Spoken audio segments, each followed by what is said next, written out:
Hi, it's Larry Herb, Xbox's Major Nelson. Welcome to the official Xbox podcast. We've got the gang together. Let me open up them barn doors. Here they are. The barn doors. This is why it took Larry like 20 minutes to get the show set up, because he was finding the right animation. That's not true. This is actually a new animation. I was like, ooh, barn doors. I like the animations. Keeps things spicy. I got it right, Jeff. Look. Great job, Larry. My name is Malik, apparently. I didn't even notice that during the record last week. Yeah, when we had Malik in last week or a couple of weeks ago, we it was not. I forgot to change that. So, but I've redone everything. And I think that's why I rebuilt everything. That's probably why everything's kind of messed up right now. We're having some off-air technical issues. Anyway, great to see you all. Hello, New York. Hello. Happy Friday. Happy Friday. Hello, Jeffrey. Hi. What are you wearing? Is that an Obsidian shirt? Yeah, they sent me one I was supposed to be in like I was participating in a charity stream with them in December. They're like, we'll send you an Obsidian shirt. And I was like, I would love an Obsidian shirt. And nice. I'm wearing it. You certainly are. Disclaimer, it doesn't mean anything. It doesn't mean we're making an announcement of the same. It's just a shirt, and it's very comfortable, and it's clean. Actually, it does mean something. You forgot to do laundry, so you're at the back of the closet. No, what it is this is the first warm couple of days we've had in Seattle. So that's why it's time for the gun show. Oh, that's my elbow. It's time for the elbow show. And I'm in a small box. I can't be contained. All right, now I have a big box and I'm under pressure. So anyway, a short sleeve. This was the first one out of the closet. So you know what? I feel like I really enjoyed back when we were on campus. Like people would wear a lot of different gaming shirts and like nerdy shirts. And I kind of miss that. I will admit I left most of mine back in Seattle in storage and didn't bring them to New York. But as somebody who's been in New York and spent a lot of time in New York over the years, that's not quite New York style. I mean, you got to have the black shirt like you got right now, and so it's the gaming gear doesn't quite roll in New York. Some parts of New York, I should say. Yeah, there were like my roommate and I both talked about like the Microsoft Office, the way that people would dress with the Patagonia blue jeans and then just like a sweater. And then that was like the uniform, throw in a couple gaming hoodies or gaming t-shirts for people like us. But now in New York, it's like everyone dresses so much nicer. So that's why when I noticed when I moved from the East Coast to the West Coast, it was the first 5 years. I'm like, what is wrong with these people? Everybody wears fleece. Everyone's comfortable. What's wrong with these people? Yeah, you're the first person that I've seen remotely wearing a button-up shirt in like a couple of weeks, I think. I want to, the listeners have taken their time and their energy to download or watch the show, and I want to make sure that I'm, giving back to them. Presentable, yeah. Yeah, you're wearing shorts though. I'm sure. Yeah, no one needs to know. Oh, I called him out. The guess was landed. It was I'm actually wearing sweatpants, so. Well, welcome to the club. Anyway, wouldn't cut it in New York, though, Larry. As I said earlier, we've had a busy week of gaming. Another busy week of gaming. We've got some announcements later up in the show. We've got Sarah Bond is going to talk about our GDC Game Developer Conference news. Sarah's a good friend of the show, so she and I had a great conversation about that. Have you seen that news? I've seen the news, but I'm looking forward to hearing it directly from Sarah. That would be great. Bond, Sarah Bond. We have a big article on Xbox Wire. So if you prefer to read as opposed to listening to Sarah, which is, by the way, I don't think anyone would say that they would, but we do have a lot of words on basically how Microsoft Game Development delivered all these like technical demos and talks over the course of GDC. I miss GDC. Hopefully we'll go next year. Well, you used to live in San Francisco, so it was always probably more of a local show for you. I used to fly down, and I miss it too. Yeah, same. Anyway. Let's jump in and talk about. I don't even have to ask Jeff what he's playing. I can see it in his right there in the hero tile on the main screen behind him over to the right. Elden Ring. Hi, Jeff. I can hardly play anything else. I mean, I wish I had more to say than that. But the game. How's it going? Well, and truly has its. So I beat the second like major rune bearer, Radahn, yesterday. All right, now I turned it on and disagreeing with my lighting, but it's so good. I'm just going to play it through. I'm going to beat it. Like there's no doubt. I feel like I have like momentum. I'm really moving. I've got a great build. My character's strong. Like I have confidence, which is such an important part of playing. And I'm just rolling. And honestly, I don't know. It'll be very hard for another game to come out this year that I will like better. Now, obviously, we have some like very exciting things coming down the line, but Elden Ring, really raised the bar. So obviously, it will have been many months before I get to play Starfield, and I might feel very differently, in November. But right now, it's like this is my favorite game in quite some time. I appreciate that. I think that, so I was talking with some other coworkers in a meeting, and we were just talking about Elden Ring and who we know who's playing it. I think one of them had said that you had finished it already. Is that true? I'm glad my legend seems to have outstripped reality. I know. But I was like, really? I really should look up and see how much I've played. I have to have been about 50 hours in. Wait a minute, because I'm just doing everything. I mean, other than the speedrunners, I don't think I know anybody that's finished it. Oh, no, there's people on our team who have finished the game. Okay. So definitely people, it was Will, the editor of Xbox Wire. In fact, now he's basically just a good Samaritan within the game, and he's like helping people out, LFGing, helping people beat bosses, things of that nature, which is, he's a good guy, Will. He's kind of part of the Elden Ring welcome wagon. Right. He goes out and he's offered to help me a few times, and not that I didn't resist him, but I just didn't have time to do it at that moment.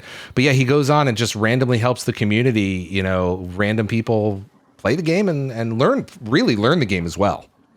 Yeah, it's like the community, and we talked about this a little bit last week, so I don't want to super deep dive it, but just like we've talked about how this game, while it can be incredibly unforgiving, the community just really seems to exist to help each other out. While you can technically invade other areas, and there's even a couple like storylines that ask you to do that.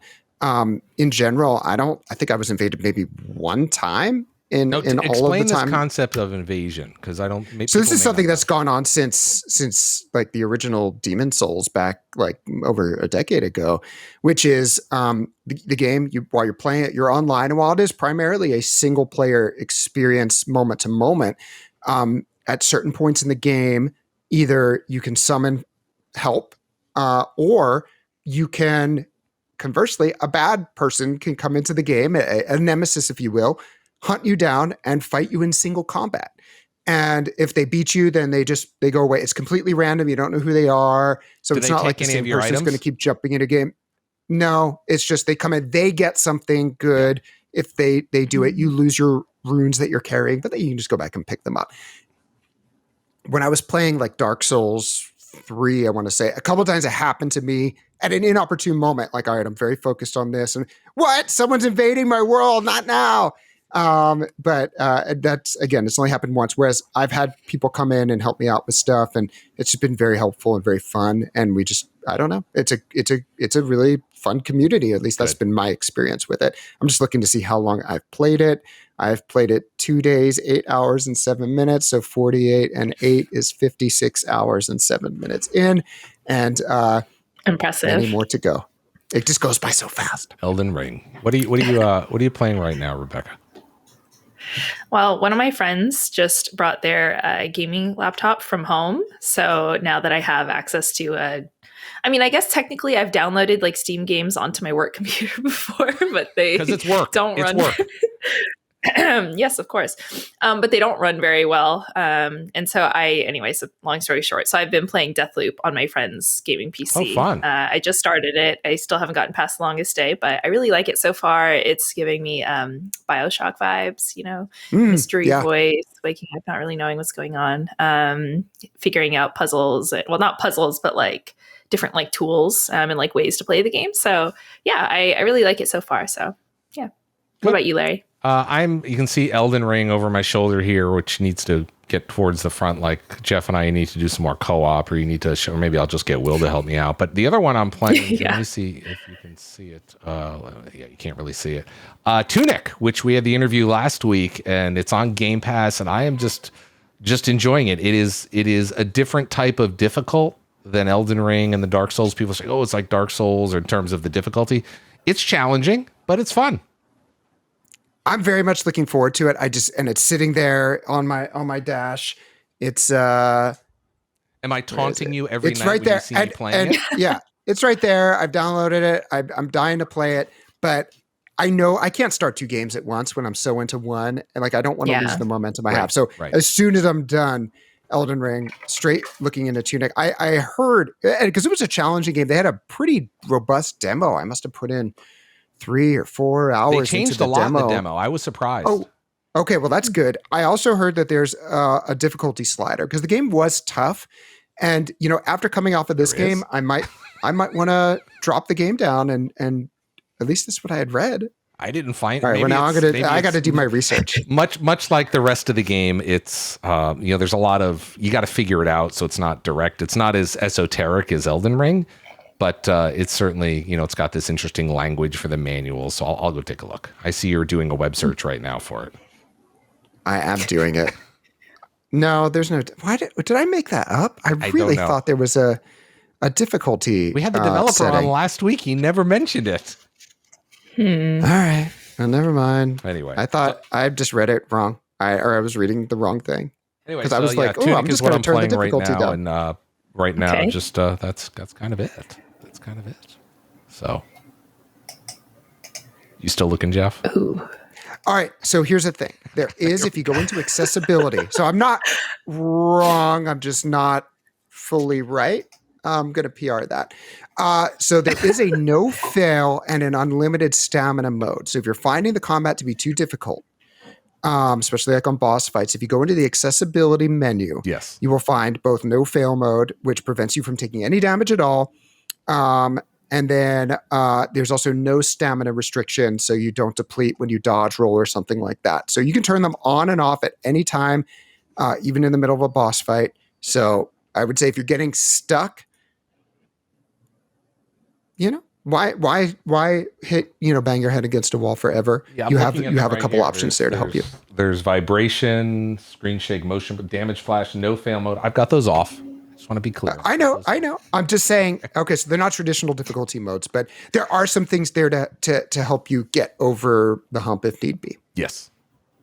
Thank you for that.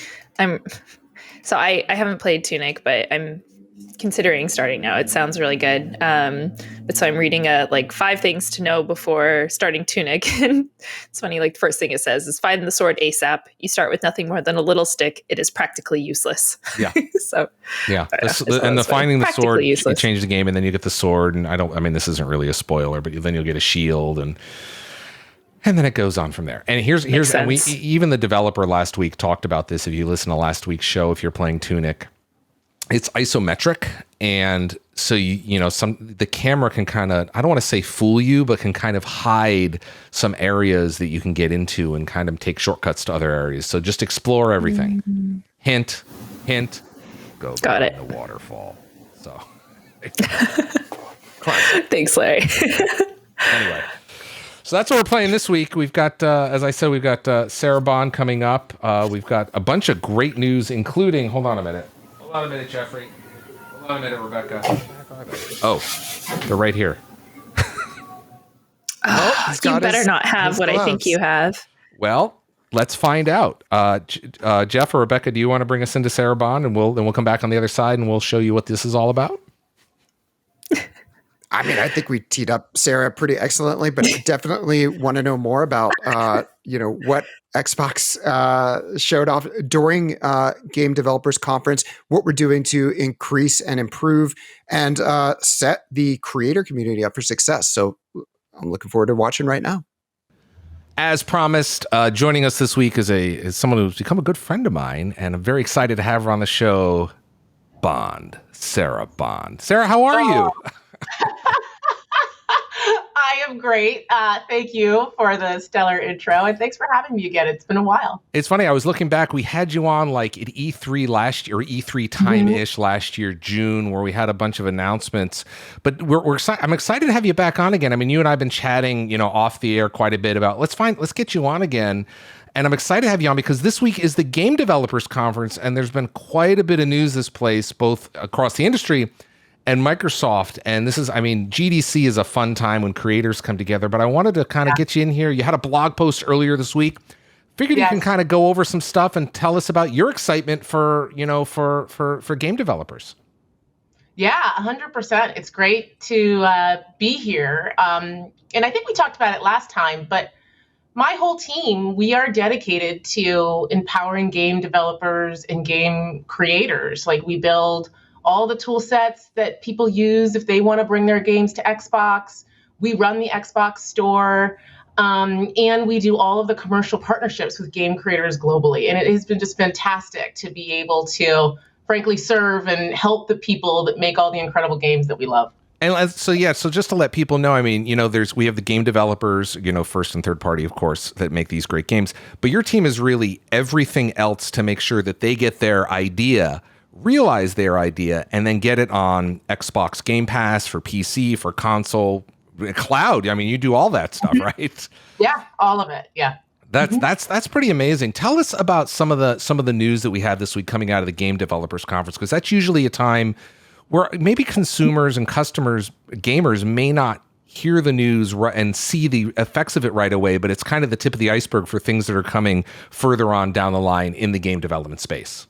Yeah, I think that's such a great way to put it, is that there's a ton of work that we're doing now, and in a year, and 2 years, and 3 years, we're all going to get to play them as games. And that's what I love about what we do, is we really, really help the people whose ideas that they're working on, help them come to fruition. And so a lot of the work that we're announcing at GDC and shared at GDC this week is exactly about that. So we had 27 talks, 9 technical demos, all for game developers to continue to find new ways that they can bring their ideas to fruition. All of that, if you're interested in any of it, is on MicrosoftGameDev.com. Yep. And we had 2 big announcements. One is a program called the ID at Azure program, which is a free program that makes it easier for developers to take advantage of Azure cloud tools and services. So it really, really lowers the barrier to entry, makes it easy to get started. And the second is an Azure Game Development Virtual Machine. And what that does is it enables developers to really reduce friction, be able to move far more agilely by bringing a whole set of services together in a virtual machine that they can access on the cloud. So they don't have to do everything on-prem or necessarily be in all of the same space to be able to get their work done.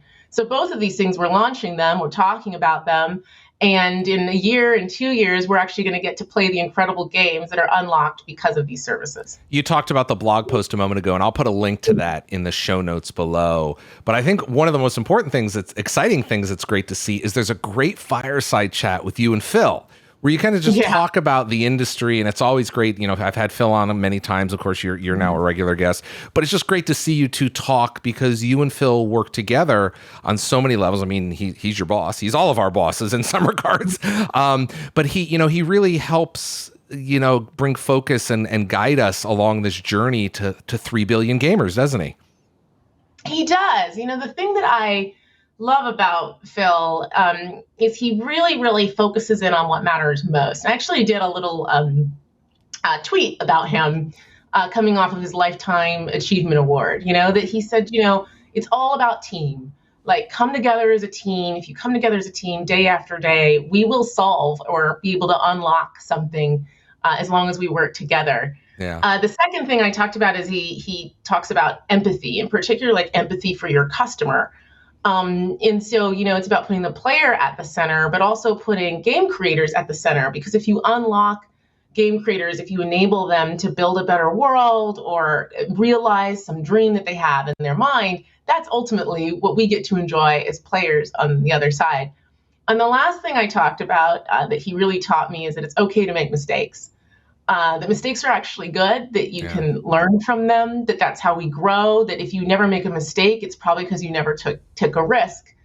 And the first time he ever talked to me about this was actually when I was going on stage for E3 2019. Right. And it was the first time I had been on stage for Xbox, and it can be intimidating and sort of scary. There's thousands and thousands of people in the audience. This was when it was still live. Still live. Exactly. Still live. Millions of people are going to watch it. I'm going on after Keanu Reeves, which is basically just like the bar is as high as it could possibly be. And he said, what, Sarah? He says, I've been doing this for years. And he goes, and I always make some mistake early on when I'm talking. And I just realized that sort of frees me, because, the mistake is made and I can keep going, and it's totally okay. You can make a mistake. And that was just such a lovely, encouraging, and just real piece of advice. And I think it's really the combination of those two things that guides us as a team, and makes us just keep, continue to push forward and do good things for the industry, but also do it and having fun and being, all the time and enjoying being together. It's interesting. You talked about Phil. Those are great points, by the way. And people can follow you on Twitter. I've got your. You added one, I think, on that tweet too. I did. I added on to that one. That's right. You go back and take a look at that. But what I want to talk to you, because you said something interesting about empathy for the customer, and I have to tell you, and we're going to talk about games we're playing in just a minute. But I mean, Phil plays games all the time, doesn't he? He and I are like, once in a while, I'll just throw him a party invite, and we were playing the other night. We were playing, I don't even remember what we're playing, but he goes in there, and so it's not only does he play the games, but he also files bugs all the time. Like, hey, I'm seeing this weird thing, and he's, and people like obviously they look at but he consumes and uses our products just like gamers do, like you do, like I do, and that's what's great. We feel like a big team because we're all using the same product. We're trying to make the product better, and that's what's exciting. We talked about Phil and I were talking about playing games. You and I haven't played together yet, but we need to do that. Tell me what you're playing now. So right now I am playing Tunic. Oh, isn't it so good? It is. I want to say the right words, so that you don't have to cut them. It's challenging. Yes, exactly. Exactly. It sure is. But it's just beautiful fun. It's engaging. I love the character. I started playing with my son, so we're sort of switching off playing together. My daughter is actually the best at fighting, at interesting. 10. Her reflexes are better. She gets the controls better. But I've been really enjoying it.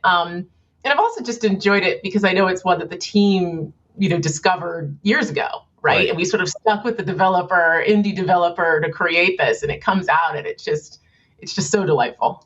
Yeah, I mean, you're absolutely right. And last week I had a chance to talk to the developer, and he was so great. And it was just interesting to talk to those folks. And in fact, we were talking about on the last show.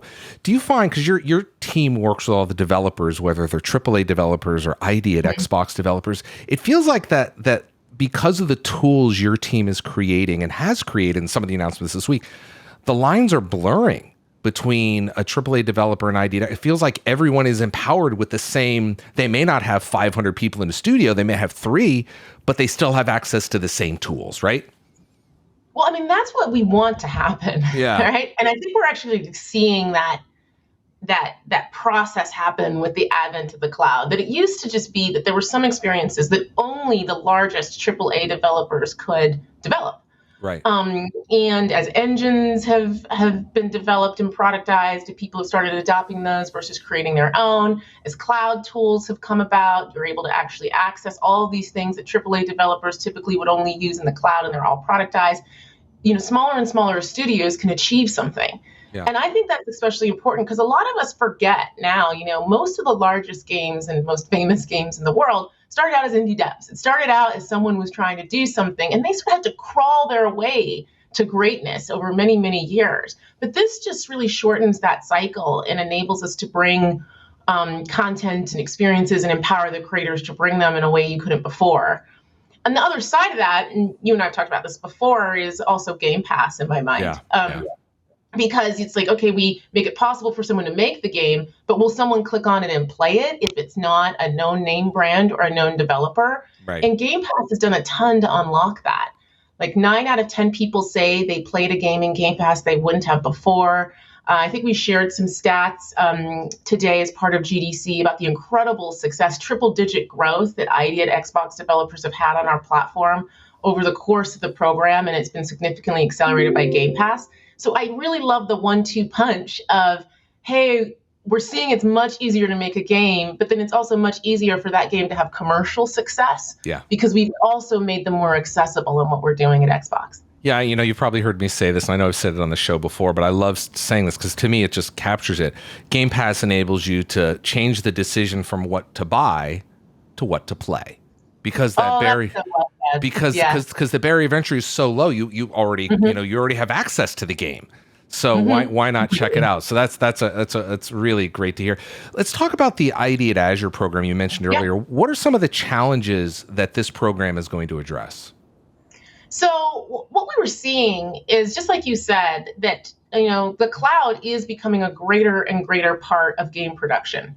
But when you make the decision to start adopting cloud services, it's not just an instant thing. You have to pick the cloud service you're going to be on. You have to learn about it. You have to train your developers. You have to do setup. There's a whole process to get from, hey, the idea of I want to harness and start using these AAA tools to actually being able to put it into action. Yeah. And we started to think, we don't want indie devs to get left behind in that, especially if it's your first game, you don't have revenue coming in. That decision to make that investment is not an easy one. Yeah. Right? So how do we actually lower that barrier? So what we did with the program is we put together a set of services that you need to be able to build your game, all backed by our enterprise cloud. We combine that with a set of free credits. We also combine that with an IDEA Azure education portal, so you can actually learn how to get going, have help for your team as they're starting to ramp. And we combined it with Azure support and PlayFab ticketed support. So the combination of the things just dramatically lowers the barrier to entry. It makes an easier decision. You can get going as an indie dev and start using these tools without it having to be a major trade-off for you as you're just balancing a ton of things on your team. You talked about, there may be some people listening right now that have that great game idea. How do developers get involved with the IDEA at Azure program? And is there a cost to entry? No, there's absolutely no cost to entry. And you just go to azure.com/IDE for more details and how to sign up. So I would encourage anyone who's thinking about that to check it out. And of course, we have this huge blog post, and that's the reason we have you on, is you've got this great blog post. That's right. That I'll put a link off as well. You mentioned that IDEA at Xbox has being an inspiration for IDEA at Azure. How has that team helped IDEA at Azure? Because there's a lot of similarities, and there's a lot of probably excitement that you brought to the IDEA at Azure program. One of the first thoughts I had when Microsoft first asked me and Xbox asked me to just start thinking about game developers all up was, gosh, we need a program that's like IDEA at Xbox that helps people get to Xbox, that helps indies get developer tools. It was like the first thought I had, because I'd been working with the IDEA at Xbox team for a long time. And so I went to the leader of that team, Chris Charla, who I think you probably had on, or some people out there listening know. And I said, hey, could we do this? And so it was completely inspired, frankly, to go back to what we were talking earlier, the empathy that he had developed for what it's like to be an indie dev. And the program was built with all of that ethos in it. How do we make it free? How do we make it easy? How is it something that you can just go to a website and sign in and get going on? And what are the set of things that we can bring together to really empower indie creators? It's interesting because we've been talking for years about the power of the cloud. It feels like a decade, but it feels like we're finally there in a lot of ways. We've got xCloud streaming. Now you can stream games pretty much anywhere you are if you're part of Game Pass Ultimate. You're bringing game development to the cloud so that people can now have high-powered game development machines in the cloud, and they can use them from any device they want. They could probably develop from a phone if they wanted to, right? I mean, it's pretty extraordinary. What's next? Where do we see things going? You're right at the tip of the spear there. I just think we're going to get to a world where both the creation of a game and also the ability to enjoy and play the game is going to be completely divorced from the local constraints that you're sitting on in terms of the power of the device that you have, right? And we're going to see dramatic democratization of creation, and we're going to just see it be possible to play anywhere. And I don't think that means that everything's going to go cloud native. I think what that's about is it's about the smart mixture of when something actually needs to be happening local, where you need to have a specialized device, with the set of cloud tools and services that complement that. So you're not all in one mode or all in another, but you're flexing between the two to create the best experience if you're a player or if you're a creator. And I think that's just going to unlock scenarios that, frankly, we can't even imagine today, but is far more immersive, empowering, and just easier for everyone to use and participate in. You brought up all of those points. I completely agree with you, but there's also another part of it that we've seen, and we've really kind of been fast-tracked into it with COVID, which is the fact that distributed teams. The fact that I may have this great idea and I'm a game developer in Brazil, but my artist is in Japan, or my audio designer is in Spain, or anything. I mean, it just doesn't matter. The world is now, available for you to team up with, right? Yeah, I mean, it's an excellent point, Larry. And first of all, I'll just say, I think the power of distributed teams is something we're just tapping into. It was completely accelerated by the pandemic, but I can see how fruitful and frankly important it is for an industry to fully embrace it. I mean, it really does mean that geography no longer constrains who can be on our teams. It really does mean that you can collaborate across language and cultures in ways you couldn't before. And I think we would like to think we had been doing that, frankly, if you said, oh, I've got people who work for me in this region or this region. But, when those people weren't in the central hub, when, they were dialing in and everyone else is in the conference room brainstorming and they were sort of looking at you, It wasn't the same as when we're truly in a remote collaborative environment. Everyone is equal in that environment. If it's in a Teams call, we're all sitting there, we're collaborating. And so, I just found on my own team, that changed everything. Yeah. Right? And it brought those people into the conversation. It enabled us on the other side to learn things we wouldn't before. It meant that people could stay on our team and not have to move, even if they wanted to move and be closer to our family. And so it was really empowering. Yeah. But the thing that was interesting for me is when I talked to Matt Booty about that and how that was like on his teams, he's like, well, gosh, this remote thing is really hard. I'd like to say it's empowering, but gosh, I'm in a situation where someone's trying to do a build on their home desktop. They're downloading it on consumer grade internet. Some of these are tens, if not hundreds of gigabytes in size. Yeah. Then if they make updates, they have to re-upload it on the consumer grade internet. And it's days of work. It's just really, really difficult for collaboration. And it's just not the same. He wanted to tap into that, but it was just enormously hard. And I think the same was true with all the conversations that we had with game developers around the industry. And that was one of the reasons why we created the Game Development Virtual Machine. Because what that does is it brings together a whole suite of services that before were always running on-prem, and it allows you to start collaborating and doing things in that type of environment. So you can sort of build and test and do things without that constraint. And that's like the beginning of innovation that we're doing there. So we're going to just continue to invest in that because in the end, you don't want physical location and geography to constrain who's on your team or your innovation. You really want to tap into the power of all of the talent around the globe. Yeah, that's well said. Well said. Well, listen, I know you have to go. Really appreciate you joining us. Great blog post up about Game Developer Conference this week, powering games, empowering creators. I'll put a link to that and make sure you watch the fireside chat with Sarah and Phil as well. That's a lot of fun. So thank you for that. Anyway, Sarah Bond, thank you so much for joining us today. I'll make sure I put all the right links. Of course, they can find your Twitter over there at Bond, Sarah Bond. You're one of the 10 people I follow. So it's all you just, if you follow me, just go follow her. So, all right. Great to chat with you, my friend. Have a great week and we'll catch you up online. Thank you. Yeah. Talk to you later. Thanks so much to Sarah Bond. Always great to hear from her. If you'd like to read more on the news, then head over to Xbox Wire and you can read the full breakdown of what went down at GDC for Xbox. And without further ado, let's go into Larry's unboxing. I'm going to be so jealous if you have what I think you have. Oh. Well, Jeff, do you want to kind of narrate what we're going to be talking about here? Because earlier, you have to show me because I'm only used to these gloves. These cloth gloves are next level. So this must be really good stuff. Let's take a look here, Larry. Which one is it? Oh, I'm so jealous! Dang it! While you unbox, man, we have introduced this week the Designed for Xbox Spring Collection 2022. No, Larry, you stay camera full and you unbox. You sure? We'll just do the Price is Right announcement. At Xbox, we're always looking for new ways to surprise and delight our gamers. From new product categories to finding new ways to play your favorite games, we strive to offer gamer choice. You're now looking at the Design for Xbox team that has been collaborating closely with our partners at PowerA. That's 8BitDo. This is 8BitDo. And OtterBox as well. Yep.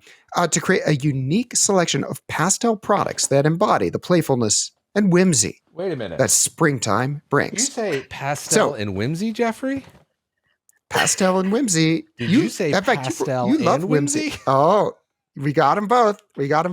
So those look like the PowerA enhanced wire controllers for Xbox Series X and S. They're compatible with Xbox One, Xbox Series X and S, and Windows PCs, and available in 5 new playful pastel colors.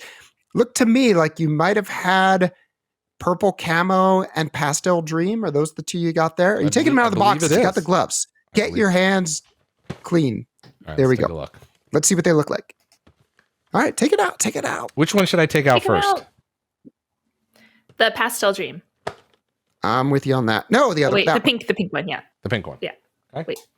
Yeah, right? Is that what you wanted? Look, we're going to open them up both anyway, so it doesn't really matter. Oh, wait, that one's pink lemonade. It's not going to be as elegant as Jeff's true crime drama unboxing last week with his plastic gloves.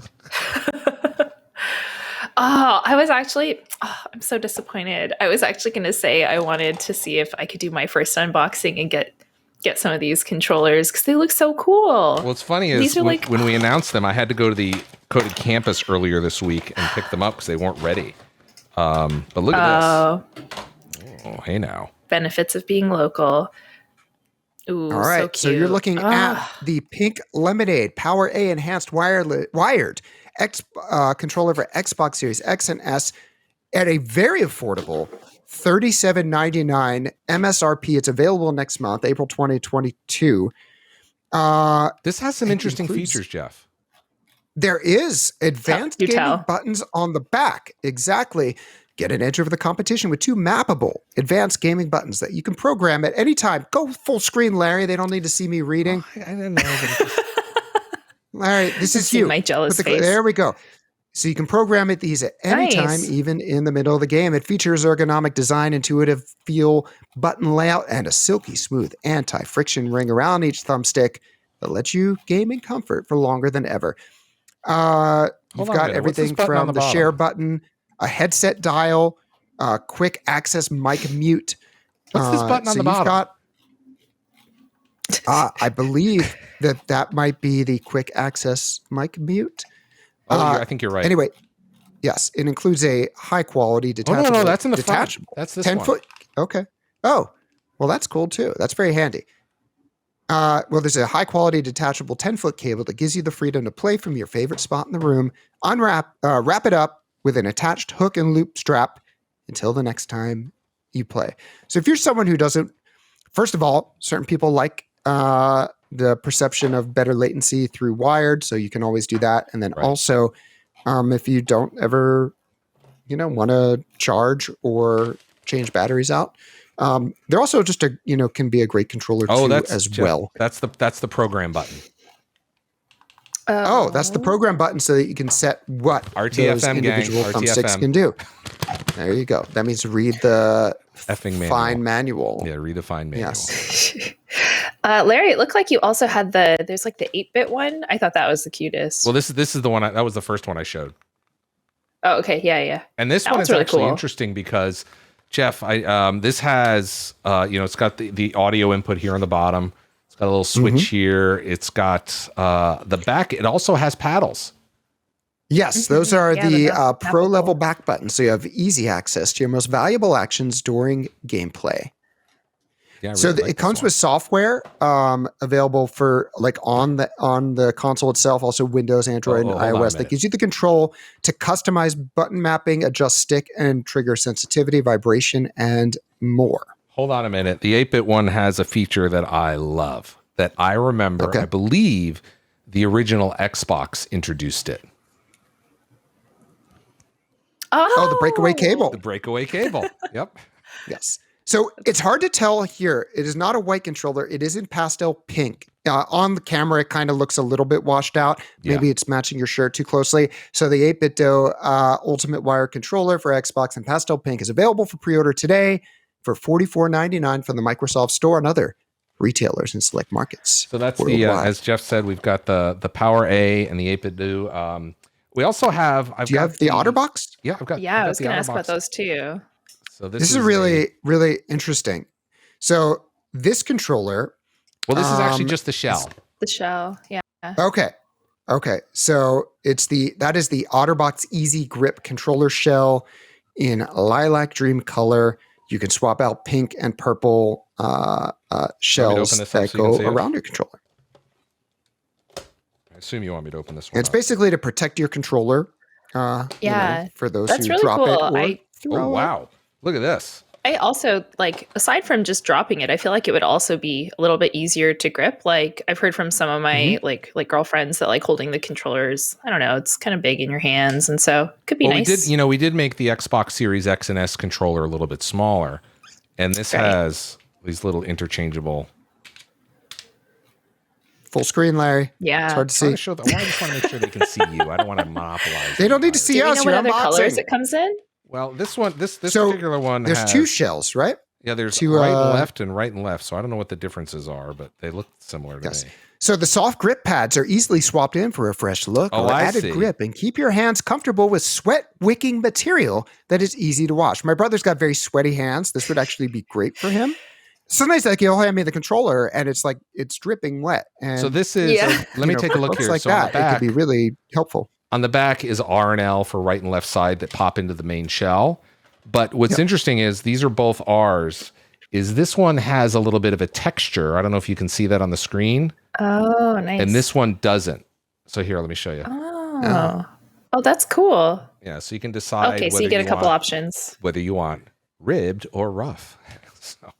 All right, the OtterBox Easy Grip controller shell in Lilac Dream. I'm shaking my head is available for purchase today for $39.99 from the Microsoft Store in the US and Canada and other select retailers worldwide. Back to you, Larry. By the way, the 8-bit Do ones, or 8-bit Do, they have a great collection of controllers like old school SNES and Sega controllers that are, if you go look at their website, they've got a bunch of them, but they make some really good stuff.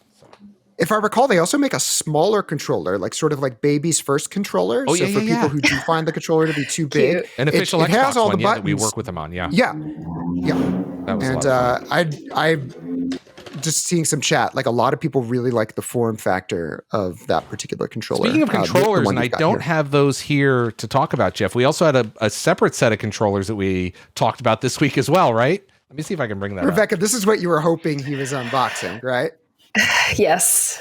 I was hoping he could do this one so that I could do the pastel ones, but this one is interesting. I'll see.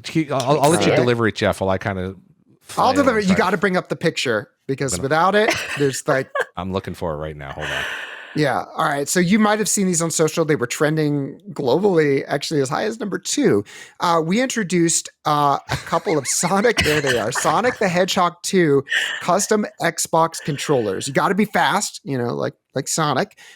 In order to, this is a limited time custom Xbox Series S console and wireless controllers. This is an enter to win sweepstakes.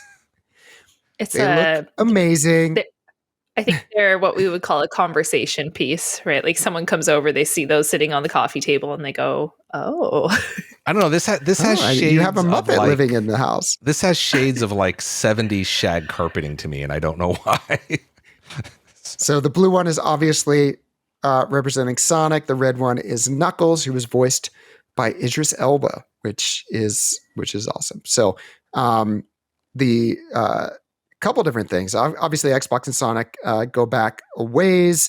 You can in Sonic the Hedgehog, there's a Minecraft DLC available for download with like where you can explore Green Hill Zone. That obviously was a great connection. And then of course the movie is coming out very soon. Yes. And so this is to celebrate that. So if you want to enter, okay. So here's how you enter. The movie's out April 8th.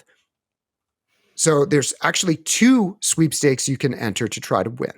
So one, you can retweet the official Xbox sweepstakes tweet. So if you go over to the Xbox Twitter account at Xbox, of course, they posted that at 6:27 a.m. on March 22nd, all time specific. So you want to retweet that. It's already got 40,000 retweets and 46,000 quote tweets, but you should enter now. Still better odds than the lottery. Yep. Absolutely. Then you can you want to include the hashtag Xbox Sonic 2 sweepstakes. Anyway, all information is over on Xbox Wire. That post went up on March 22nd, which was Tuesday. So take a look at that and enter to win, because me and you, we'll never see this controller in person. We will never hold it. We will rely on you, the winner, to tell us how it is. Is that what you want? You want to get one of those, Rebecca, so that you can like comb it gently before you play? It would be cool if it came with Larry, like I'm washing instructions. Mr. Director. I'm hoping it comes with wash instructions, cold water, warm water, tumble dry, Tumble dry, right, exactly. I just got to add one thing. So in the pastel controllers, we had a social post on it today, and they were sort of evoking like macarons and like sort of like delicious spring baked goods. And at one point, there's a shot where they pull the controllers out of the oven. They're on an oven tray, and then it was like, our lawyers made us say that you should not put your controllers in the oven. And so please also don't put them in the washer and dryer if you win the Sonic and Knuckles one. Yeah, there is no controllers and household appliances do not mix. So thank you for that, Jeff. That was fun. We'll have to get you, when you come out next time, Rebecca, we'll see if we can get you some of these controllers when you come back out to Seattle. Yes, please. All right. Hey, I got something else too. What you got? I don't know. It is, hold on. It's more stuff. This is actually a pretty cool device. It is called... Zoom in, zoom, enhance. Well, I'm going to explain it before I do the reveal. All right. This is from a company called Upspec Gaming. Have you heard of this, Rebecca? This company, they're down in Australia. And they make this device, and let me show you right now. Here it is. This is called the X Screen. And if you can't, you can kind of figure out what it is, but they make this screen up here, and then you provide the Xbox Series S here. And it creates this, and I was going to put it together, but I'll probably do this for next week. I wanted to show you the packaging. But this is a screen that connects. Okay, Jeff's got his over there. So I'm ready. Give it to me. Please add. This is my travel buddy. So Jeff, Jeff and I texted this to Jeff yesterday. He was very excited. I mean, I'm pretty excited to check it out. So it connects right onto the top of the to the Xbox Series S, and then it's like the ultimate gaming rig because it folds down over it. So it's like you attach it at the bottom. Portable. I believe it has like a pass-through power. You fold it up, throw it in your backpack. You go. I saw. I was looking at because that site, they have a social account and they're just retweeting people who have it. And I saw a picture. It was like, this is who I want to be. They were on a plane. I saw that. Put this. So they just popped that onto the seat or onto the fold out table because it does fit, and flipped it up. And they're playing. Actually, they might have been playing Elden Ring. And I mean, that's a flight that goes by very quickly. Now this is and then they sent over this case as well, so everything will fit inside this handy dandy case. The console, the screen, the cables. You probably put a controller in here. So next week I'll have assembled this, and I will go ahead and put it together, and it'll be a little bit more impressive. But I know, Jeff, you're excited. You've already got dibs on it for your next trip, don't you? Yeah. So. Please. Anyway, so yeah, that's a company. It's called the X Screen. It's from a company called Upspec Gaming, and I'll put a link to them in the show notes as well, so you can take a look at that. Thank you for sending that over to that team. Really interested to see what they do. And as you said, Jeff and Rebecca, it's one cable. It's just the existing Xbox Series S cable, and this thing kind of runs the power off of the USB ports. So it's because it's just a screen. It's an LCD screen, so it doesn't take a lot of juice. That's cool. Yeah, so that's fun. Anyway, Jeff, you got some more news over there, pal? Yes, sir. We got 1, 2, 3, 4, 5, 6 things to talk about real quick, so I'll move quickly. First one is actually 5 things that I'm most excited about Lego Star Wars The Skywalker Saga.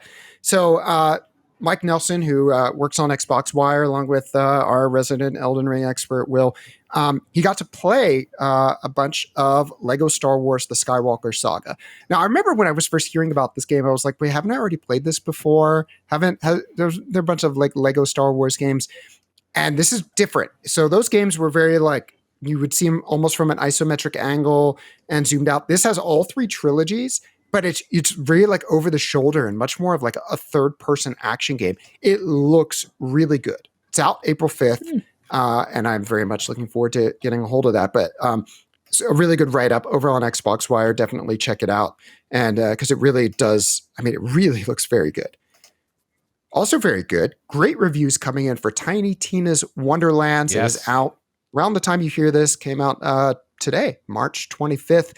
So that is made by Gearbox, the people you know from Borderlands. Tiny Tina was a DLC character in Borderlands 2, I want to say, voiced by Ashley Birch, who you might know as Aloy in the Horizon series. So, reviews look great. It looks really cool. It is optimized for Xbox Series X and S, if that is something that you've got. So, yeah, definitely really want to check that out. Also, another Gearbox news that came out this week.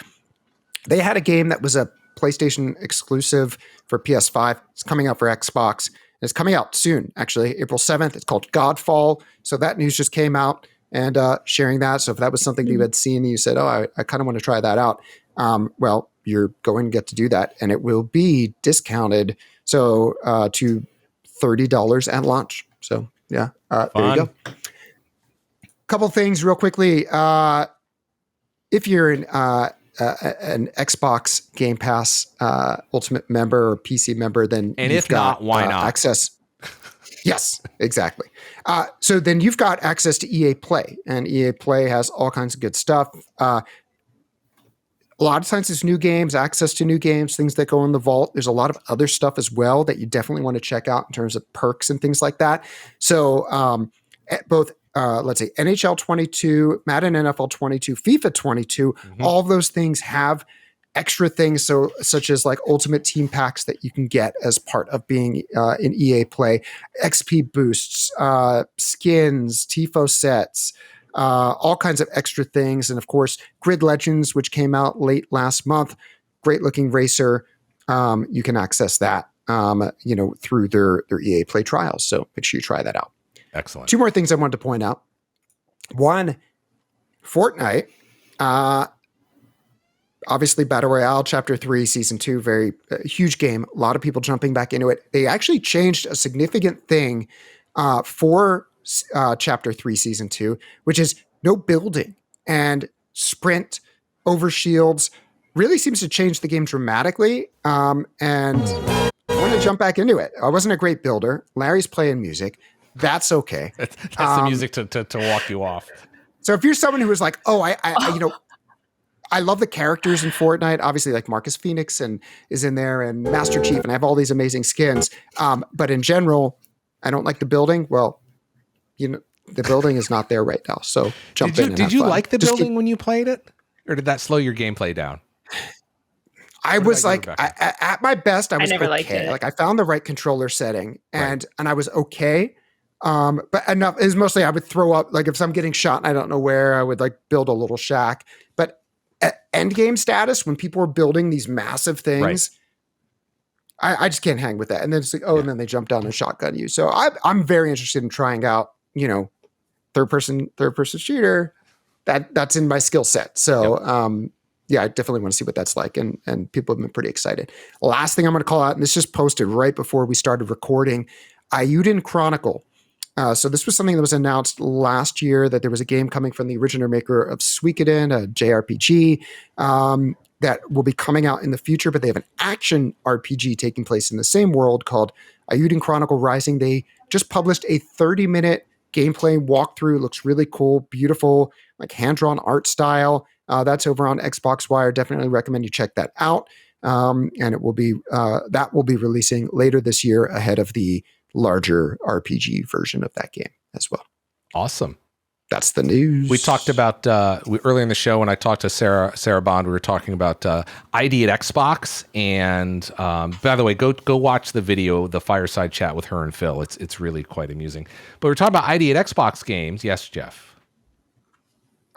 Continue, but there's one other thing to talk about. Oh, go ahead and do that, because I was setting up to get ready to talk to Rebecca about ID at Xbox games.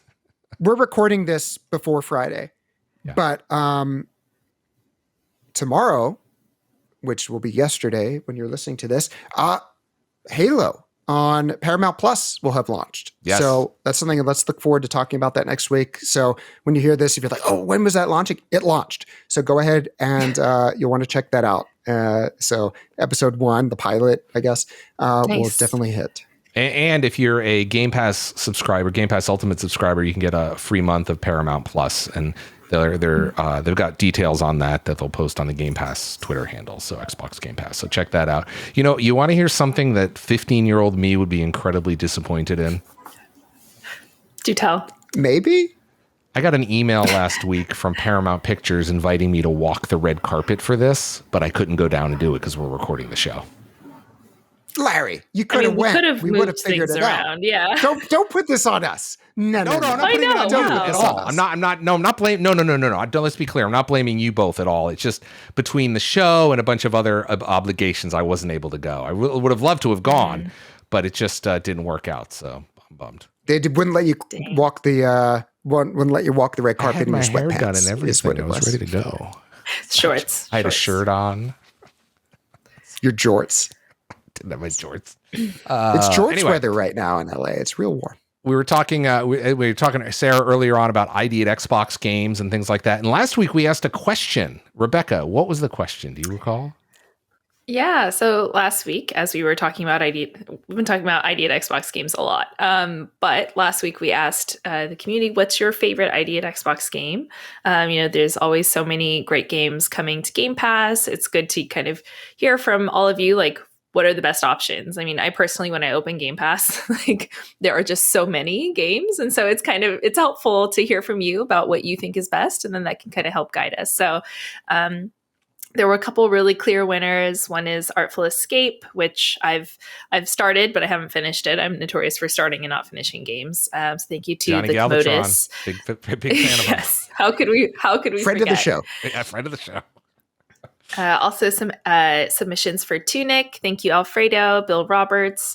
Also Nobody Saves the World, who we had them on the show. Yep. The Pedestrian, which Larry has been perpetually hyping up, and I think that's on my list of one of the ones to try. Is that one on Game Pass? Yes.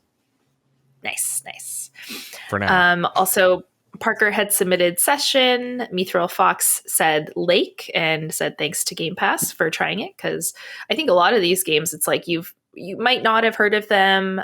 They might seem a little obscure, but then there's always so many options in Game Pass. There's no penalty for trying it. So yeah. I think Game Pass has really opened up the door for a lot of independent developers to showcase their work on Xbox, which is really incredible. A lot of fun.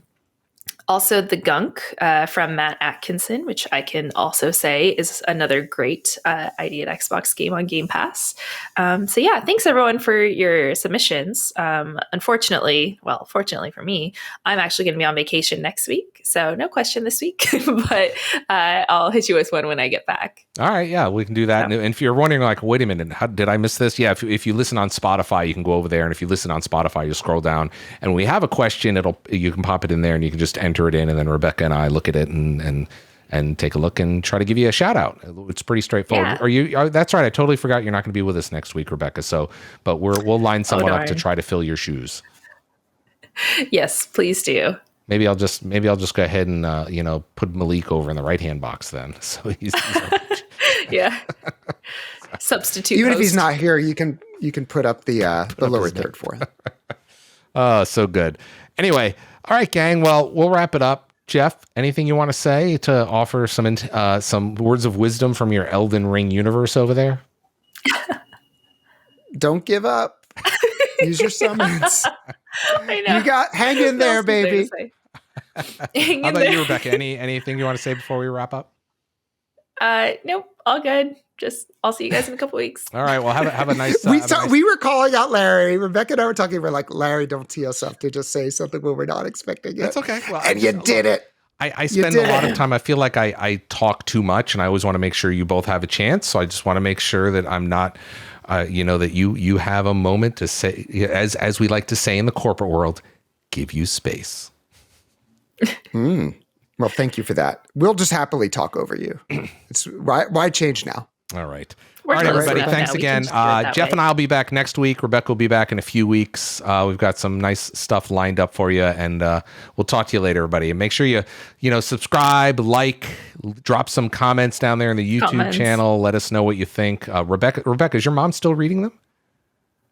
I think she's starting to give up. Like she kind of comes back every now and then. Like after the International Women's Day episode, they had a lot of I'll say constructive feedback for me. So now I think I'm going to be a little bit less like, here, this week's episode posted, go watch it. So I'm sorry, your family had constructive feedback, or was it the commenters? Yeah, her and my dad both, like, they went through the comments, and they also gave me a lot of feedback about my performance. Some of it was good. Okay. Some of it was constructive. Wow. I would hate to hear what your mom thinks about my performance on the show. Because you did great last week. No, she loves you guys. It's just me, you know. That's okay. Well, she can give us feedback as well. Okay. She's welcome to do that. Anyway, all right, everybody. Have a great week of gaming. We'll catch up online. You can catch us on social. You see it here on the bottom there. If you want to follow Rebecca or Jeff or myself, you know how to find us on Twitter. Start at Major Nelson. I follow both Jeff and Rebecca, and you can hit them up there. Rebecca's got a lot of great photos she posts of food, and Jeff, it's usually all around European football and coffee. Correct. So now that and now Elden Ring. So all right, everybody. Big international weekend. Have a great weekend. Bye-bye, everybody.